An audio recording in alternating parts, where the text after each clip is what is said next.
ഉത്തരേന്ത്യൻ സംസ്ഥാനമായ ഛത്തീസ്ഗഡിൽ മിഷണറി പ്രവർത്തന രംഗത്ത് സജീവമായി നിലകൊള്ളുന്ന കേരളീയരായ 2 സന്യസ്തരെ കള്ളക്കേസിൽ കുടുക്കി അറസ്റ്റ് ചെയ്ത പോലീസ് നടപടി ഹീനവും കരുണയുടെ മുഖത്തെ അധർമ്മം കൊണ്ട് വികൃതമാക്കുന്നതിനും തുല്യമാണെന്ന് ചങ്ങനാശ്ശേരി അതിരൂപത വികാരി ജനറൽ മോൺസിഞ്ഞോർ ആന്റണി ഏത്തക്കാട്.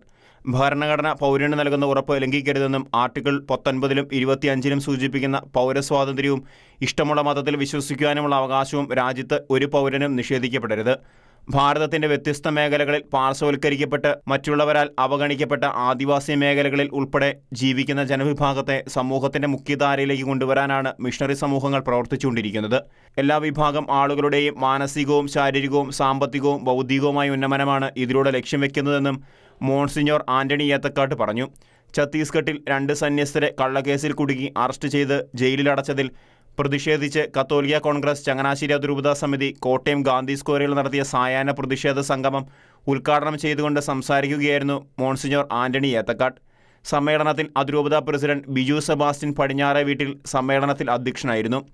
പ്രതിഷേധ സംഗമത്തോടനുബന്ധിച്ച് നടന്ന പ്രതിഷേധ rally Yuvadeepthi SMYM director father സാവിയ മാനാട്ട് ഫ്ളാഗ് ഓഫ് ചെയ്തു. പ്രതിഷേധ റാലിയിൽ വൈദികർ, സന്യാസിനികൾ, വിവിധ സംഘടനാ നേതാക്കന്മാർ, പ്രവർത്തകർ എന്നിവർ അണിനിരന്നു. ഷിക്കിന ന്യൂസ്, കോട്ടയം.